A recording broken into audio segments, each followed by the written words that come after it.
Shalom. I want to give all the praise, all the glory, all the honor unto Yahweh, Bahashem, Yahushai, Bahashem, Rekah Kudash.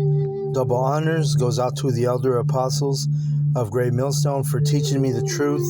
Also want to acknowledge all the Akyam who are pushing the truth with sincerity throughout the four corners of the earth. And shalom to the elect of the nation of Israel. This is Shabai from GMS Denver, and I'm going to read Acts 6 through the Spirit. It reads, "And in those days when the number of the disciples was multiplied, there arose a murmuring of Grecians against the Hebrews, because they were neglected in the daily ministration." Excuse me. Yeah, and that's what happens now too. You're going to have murmurings among these people coming against the Hebrew Israelites, you know? And in this particular matter, it was dealing with these widows, you know? So let's keep reading. Verse 2, "Then the 12 called the multitude of the disciples unto them and said, It is not reason that we should leave the word of the Most High and serve tables. Wherefore, brethren, look ye out among you 7 men of honest report, full of the Holy Spirit and wisdom, whom we may appoint over this business." Okay. It says in verse 4, "But we will give ourselves continually to prayer and to the ministry of the word." And the saying pleased the whole multitude, and they chose Stephen, a man full of faith and of the Holy Spirit, and Philip, and Prochorus, and Nicanor, and Timon, and Parmenas, and Nicholas, a proselyte of Antioch. All right, and a proselyte is a converted person. Somebody who was, they were, like us. We're proselytes. We were in these false pagan doctrines, and now we're in the truth. So we were converted in this knowledge through the Spirit. So that's basically what a proselyte is.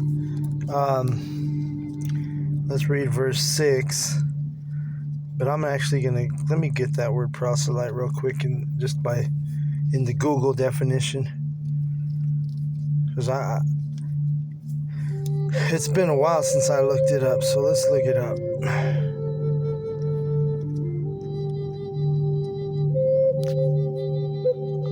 Yeah, so that's what it says. Proselytize. Convert or attempt to convert someone from one religion, belief, or opinion to another. Yeah, I was on point. Call Allah Yahweh Bashem Yahushai. All right. A similar word is an advocate, evangelize, convert.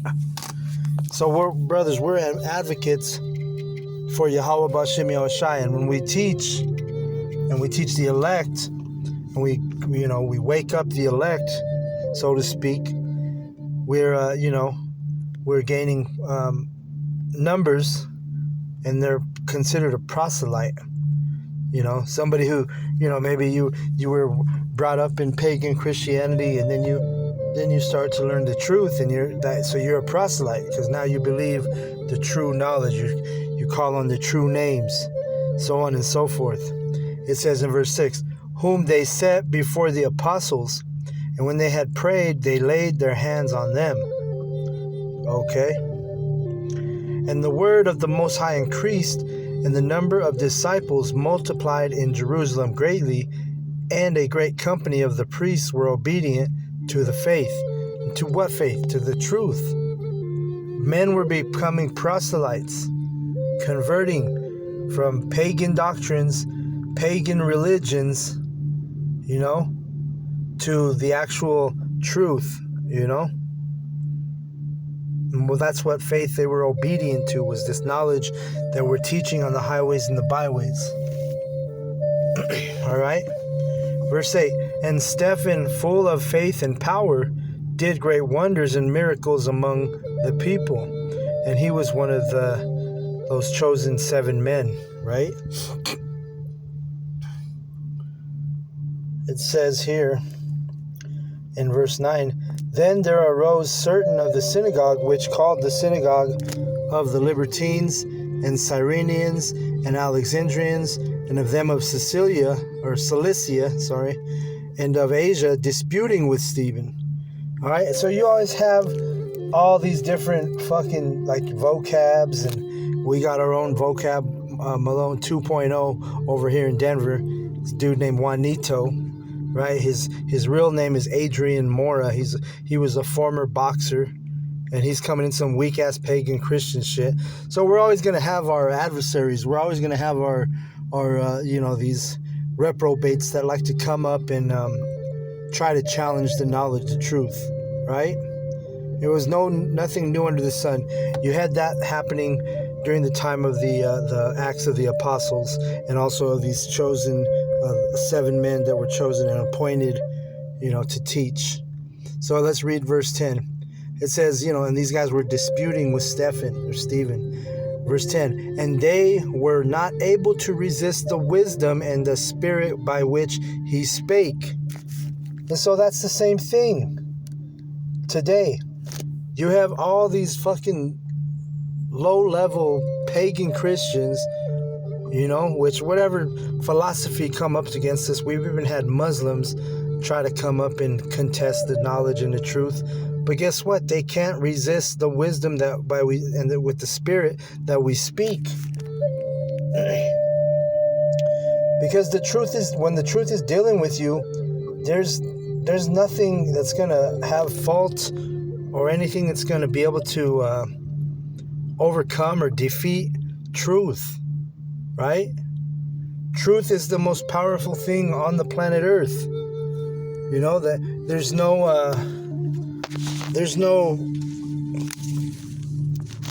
no weakness in truth. Okay? Let me get this.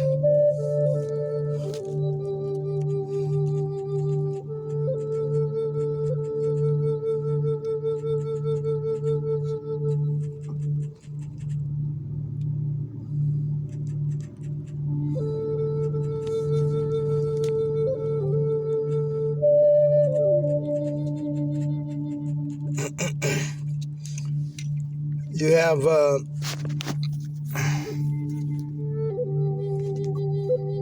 okay, it's in Esdras.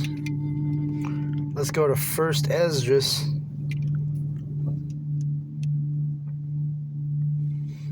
I'm gonna turn this AC on. It's hot in this car. I'm in the car at the plantation doing this lesson real quick.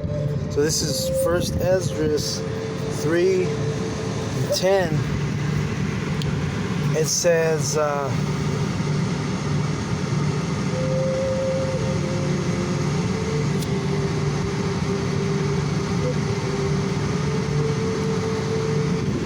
King Darius, right?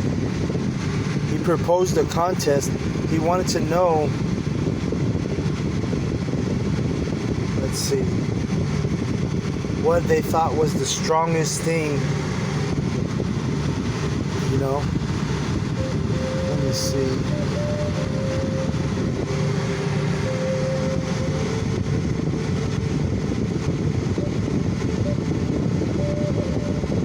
Okay, so I'm not going to read the whole thing because I'm on the time limit here. But basically, he proposed a contest about what was the strongest and, most powerful thing. And it was to wise men, considered wise men, right? And they all had to pick something what they thought was the wisest or was the strongest. And right here is the first one. It starts at First Esdras 3:10. It says, the first wrote, wine is the strongest. The second wrote, king is the strongest, the king. In the third row, women are the strongest. But above all things, truth beareth away the victory. And really, that's the point. So anyway, they all gave their reasonings why they chose each, one chose wine, one chose the king, and one chose the woman. But the strongest thing is above all is the truth. So that's why when we read in Acts 6, it says,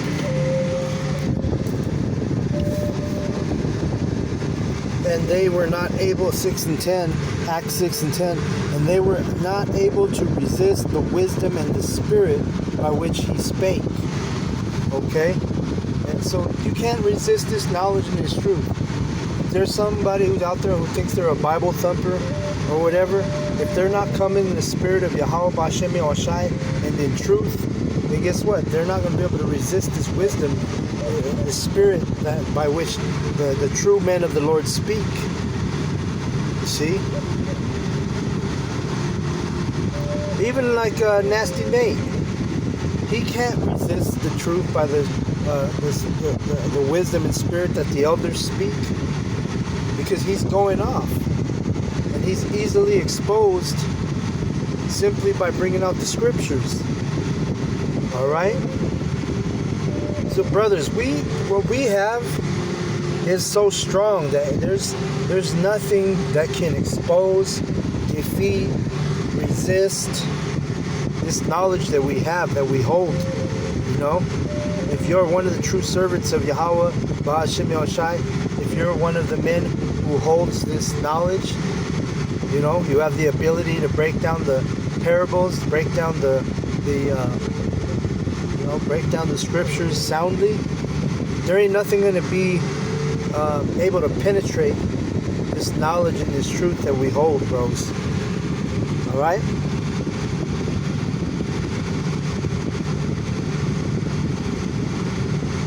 So let's kind of get to the point with this.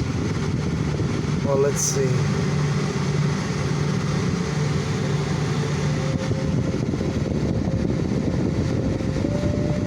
And I'll kind of summarize it.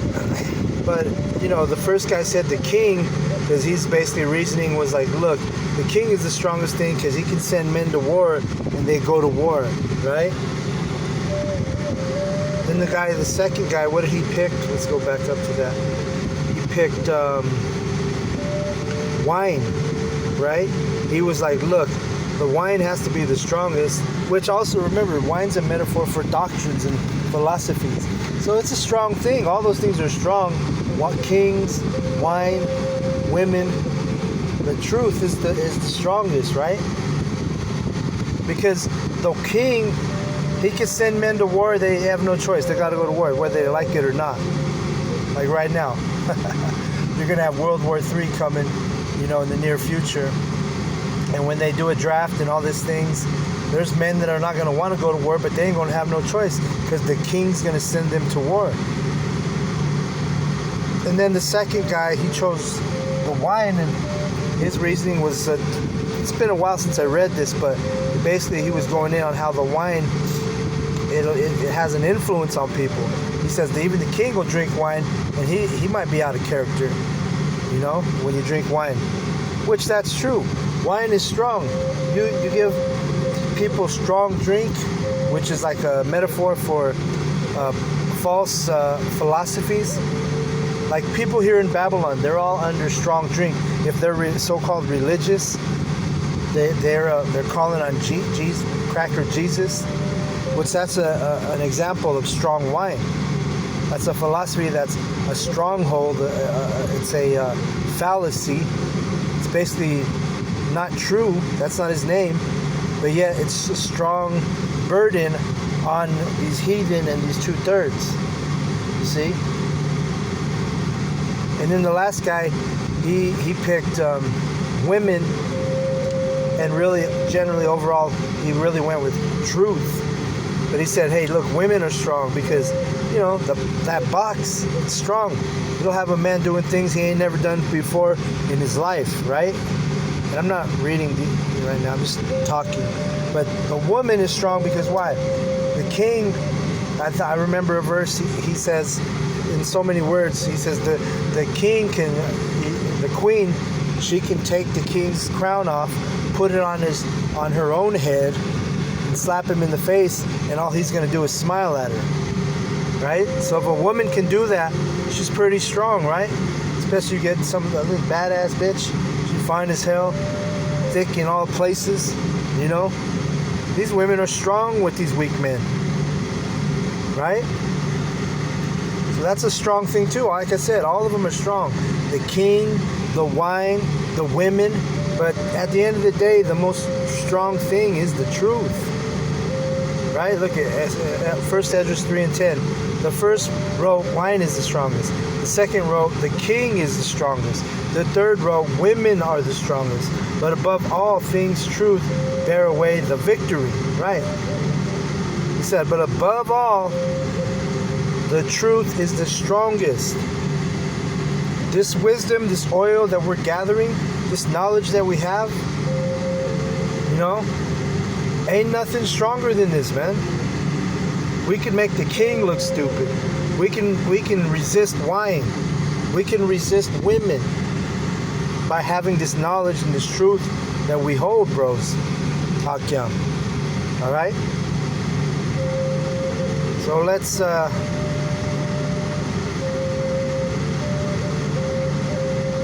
see. Let's. I'm gonna get through this part.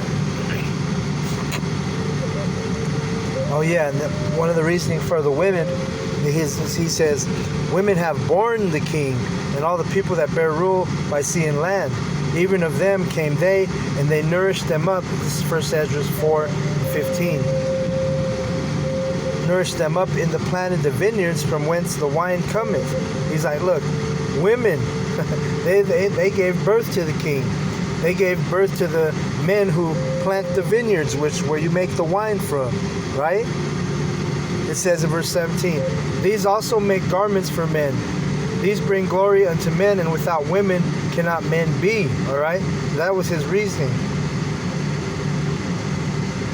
There's a verse here, I'm trying to find it, where it talks about the truth and why it's the strongest. It's a beautiful verse because it basically goes in how there's no weakness in truth. There's weakness in wine, women, the king.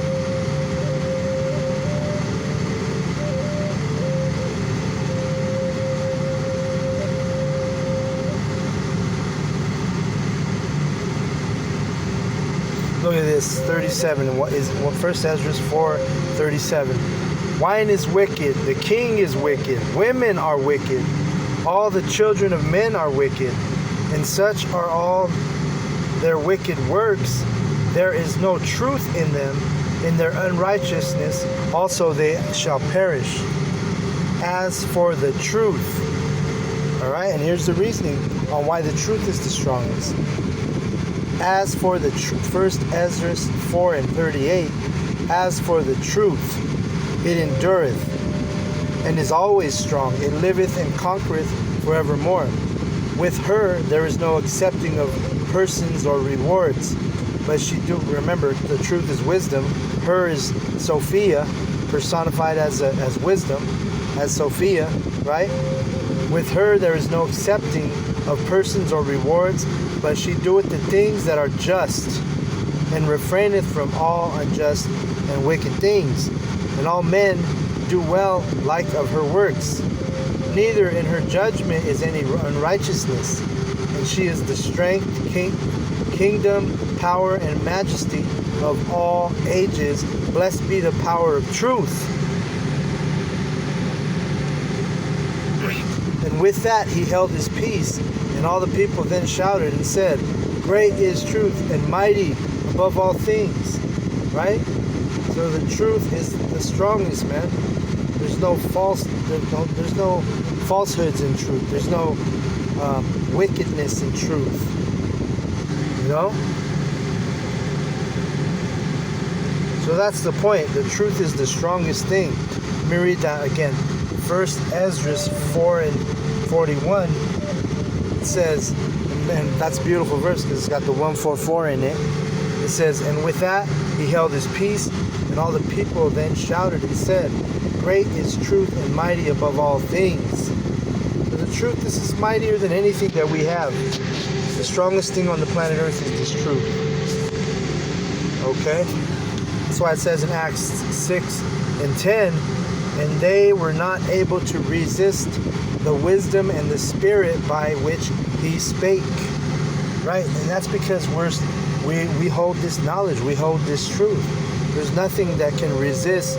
When we're out there teaching, there's nobody that can, defeat, overcome.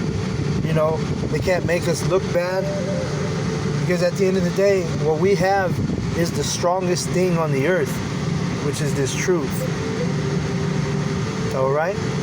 It says in 11, "Then they suborned men, which said, We have heard him speak blasphemous words against Moses and against the Most High.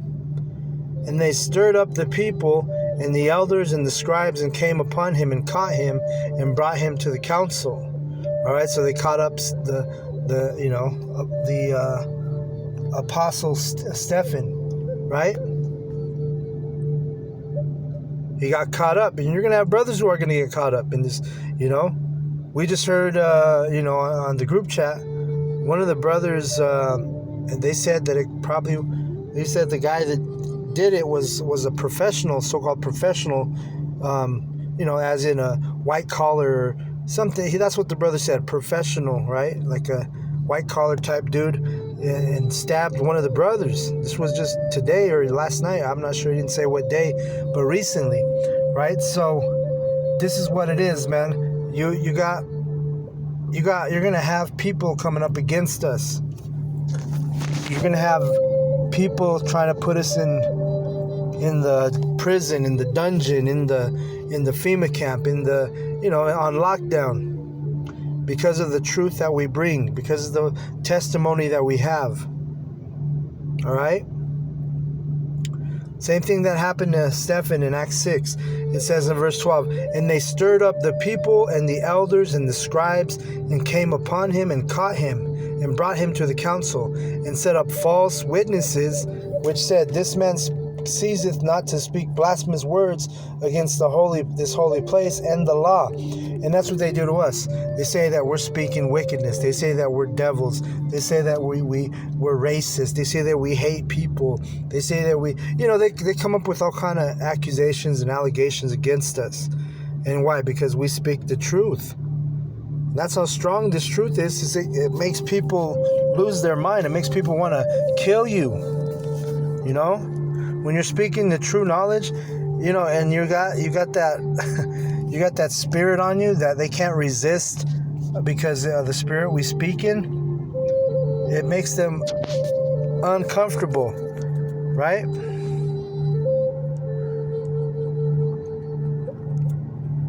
Let's get the Hebrews. Let's get that in Hebrews, right? 4:12. Hebrews 4:12. It says, Hebrews 4:12, "For the word of the Most High is quick and powerful, and sharper than any two-edged sword, piercing even to the dividing asunder of soul and spirit, and of the joints and marrow, and is a discerner of the thoughts and intents of the heart." So that's how strong this knowledge and this truth is.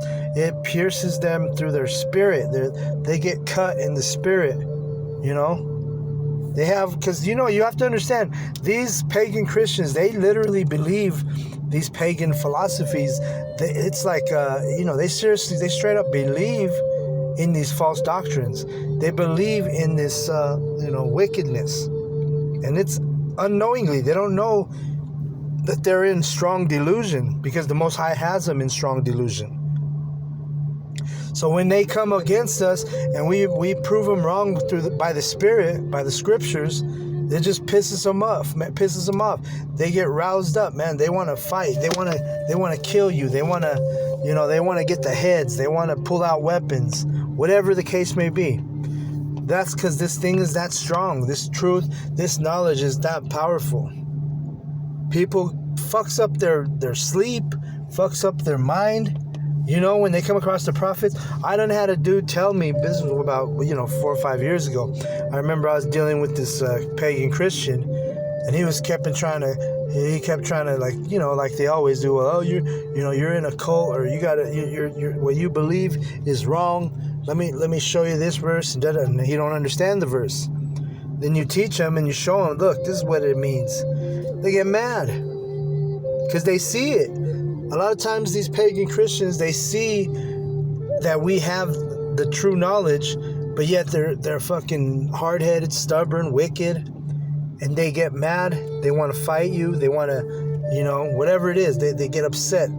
The dude told me, he's like, man, I've been losing sleep because of what you told me. That's how powerful and strong truth is, man. It's not to be fucked with, man. This knowledge, this truth, it's something that, it's super, super, super duper powerful, and we have it, by the grace of Yahweh, Bahashem, Yahweh Shai, there are men on this planet Earth right now that hold this knowledge, that hold this truth, and can't nobody, fuck with us when it comes to these scriptures, and it tells you in, what is it, Ezekiel 3,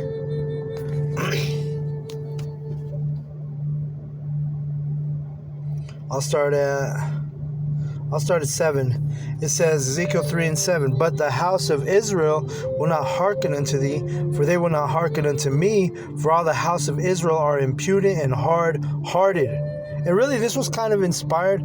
Man, I ain't going to get too deep into it, but this bitch was stupid. She was talking about, because she was eating some goddamn pork, and she says, because I'm working at a grocery store right now I'm selling a credit card, which is fucking stupid. But anyway, I'm over here, I approached her. I noticed she had a pork, but I thought it was steak. I go, oh, you got some steak in there, because it was chopped up. And I didn't see it that good, but I didn't notice it was pork. And she goes, oh, no, it's pork. And I go, oh, shit, in my head. And she's like, yeah, I'm making green chili. And I said, oh, man, you can make it with chicken, you know that. I didn't say nothing about the truth. But then she like, nah. And then I just said, oh, well, it's, have a good day. It's righteous if you make some chili. And then she looks back and she's like, righteous, what do you mean? And then I said, well, hey, the Most High, he wants us to eat, because she was a Jake. I said, he don't want us to eat that pork. And right away she started getting all in her, bullshit. She started talking bullshit. And I just let it die out, because we ain't going to be the one to make these hoes proselytes, man. You meet a Jake woman who's stubborn and stuck on her ways, man, just let that bitch go. You ain't need to teach her nothing, Let her die in her ignorance. Let her die in her unfaithfulness, right? So, anyway, this is our people, hard-headed, impudent. It says in verse 8, behold, I have made thy face strong against their faces, and thy forehead strong against their foreheads. As an adamant, harder than flint, have I made thy forehead. Fear them not, neither be dismayed at their looks, though they be a rebellious house. And again, that's kind of what, when I came to the car to do this lesson, I was thinking about that bitch, because she,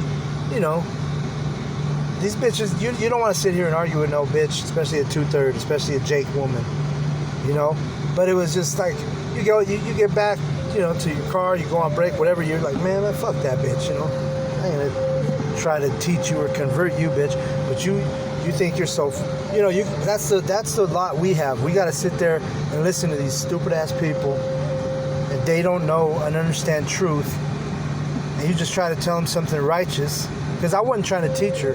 All I was saying, hey, you can make green chili with chicken, And right away, I said that's a righteous way to do it, and she just kind of caught on when I said righteous. So but she stuck to her wickedness. And then at the end of the day, you become irritated, vexed, because you're like, man, fuck this bitch. I walked off thinking, man, fuck that hoe. Curse her, Yahweh Hashem Yahushua.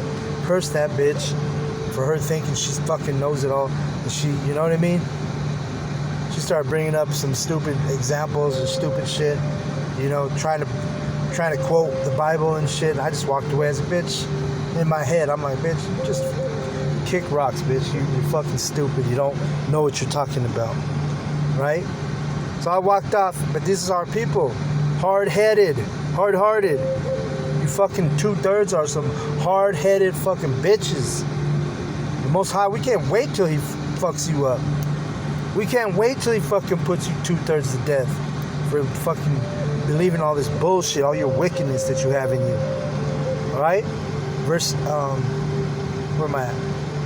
It says, behold, I have made thy face strong against their faces, and thy forehead strong against their foreheads. Right, because why? Our understanding on these scriptures, on this truth, which is the strongest thing on the planet Earth, we're hard-headed for this truth. The elect, the servants, the prophets, we are hard-headed for this knowledge, this truth, right? We're closed-minded when it comes to the scriptures. The only thing that we're going to receive or believe or enforce or teach is the truth. We ain't fucking with all this bullshit that we're coming out of, you know? So fuck them, man. You get vexed, but at the end of the day, fuck them, you know? The rebellious house, all right? But hey, at the end of the day, we know what it is. The elect, you know, the servants, the prophets, we know what it is. We know it's the truth. It's the strongest thing, the most powerful thing on this planet Earth right now. And ain't nothing gonna phase this. We have the truth. We don't gotta worry about these fucking 2/3 and these heathen. We know their end. Okay? Just like Asaph in Psalm 73. We know their end. We might have been compassionate to you and worried about your well-being before we came to the... Well, let me get it real quick. Psalm 73.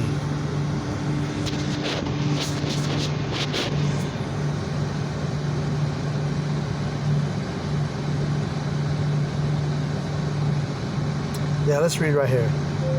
And this is talking really about the wicked. This is talking about the wicked. But you got to understand, our people are in the mindset of the wicked. The wicked is Esau, Edom, the so-called white man. But our people they have the mindset of these fucking Edomites, these fucking white people, so-called. They think and act and want to be like fucking Edomites. It says, I'm going to start at 9, Psalm 73 and 9. This is a psalm of Asaph. It says, they set their mouth against the heavens, and their tongue walketh through the earth. Right, these bitch, she was talking about, she was trying to justify eating that fucking pork. So this is her setting her mouth against the heavens. She doesn't believe that Yahweh Hashem Yahushua is going to destroy her for fucking eating an abomination. Because why? They don't believe. The elect, if they get taught that simple law in Leviticus, hey, you can't eat this thing. Guess what the elect's gonna do? Oh, for real? Guess what? It ain't worth it to me. Pork, I don't like pork that fucking much. That's the spirit of the elect. The spirit of the rebellious 2/3. They're gonna sit there and justify and try to argue and try to make it sound like they're fucking right and you're wrong. You know, you get mad just talking about it, just thinking about it, because these motherfuckers, they ain't got it. And that's that bitch setting her mouth against the heavens. The Holy Father, Yahweh, has a law.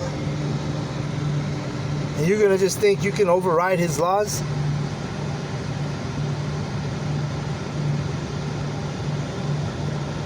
Let me read Psalm 73 and 11. And they say, how doth the Most High know? And is there knowledge in the Most High? Behold, these are the ungodly who prosper in the world. They increase in riches. Right? So yeah, these wicked people, they'll prosper here in Babylon. But guess what? Their prosperity is about to be, their well is about to run dry. Let's put it that way. Alright, let me jump down to right here. Verse 15. If I say I will speak thus, behold, I should offend against the generation of thy children. Right, because it's an offense. When we start speaking the truth, these people get offended because it's not for them. And we know the prophecy. They're supposed to get offended by the truth. This is the discerner of spirits. When you get offended by this knowledge, by these scriptures, by the proper breakdowns, guess what? This ain't for you. That's how we know. That's how we discern who you are. That's how we discern the elect from the fucking 2/3 and the heathen. It's not by the way you look. It's not by the way you fucking walk. Well, it is by the way you walk spiritually, metaphorically speaking, but it's by the way you receive this truth. The way you're able to soak in the knowledge, soak in the truth. If you can't bring it in, soak it in, guess what? You ain't of the elect. You're going to get destroyed. You're going to get... The Most High Yahweh, Ba'ashem Yahushai, is going to kill you. He's going to put your ass to death. That's all there is to it. Right? If I say I will speak thus, behold, I should offend against the generation of thy children. When I thought to know this, it was too painful for me. So Asaph was like, oh, this sucks, man. These people are... At first he was like, I feel bad because these motherfuckers are going to die because they don't want to change their ways. They want to remain in wickedness. They don't want to accept truth, right? Then it says, until I went into the sanctuary of the Most High, then understood I their end. Surely thou didst set them in slippery places. Thou castedest them down into destruction. How are they brought into desolation as in a moment? They are utterly consumed with terrors. And that's going to be you 2/3. You want to follow Esau Edom? You're going to die like Esau Edom. You want to follow his ways? You think it's okay to eat abominations? You think it's okay to disregard his laws? You think it's okay to mock his servants, his prophets? He's going to bring you to desolation. He's going to bring destruction on you. And that's why Asaph in verse 17, he said, until I went into the sanctuary of the Most High, then understood I their end. So when you come into this knowledge and this sanctuary and this truth, then you understand their end. Then you realize, you know what? Fuck them. Let them die in their unfaithfulness. Like it tells you in the Apocrypha. Alright? The strongest thing on the planet Earth is this truth. But the majority of the world can't receive the truth. So let them die in their wickedness. Alright? So with that, I want to give all the praise, all the glory, all the honor unto Yahweh, Bahashem, Yahushai, Bahashem, Rekah, Kodash. Double honors goes out to the elder apostles of Great Millstone for teaching me the truth. Also want to acknowledge all the Akim who are pushing the truth with sincerity throughout the four corners of the earth. Shalom to the elect.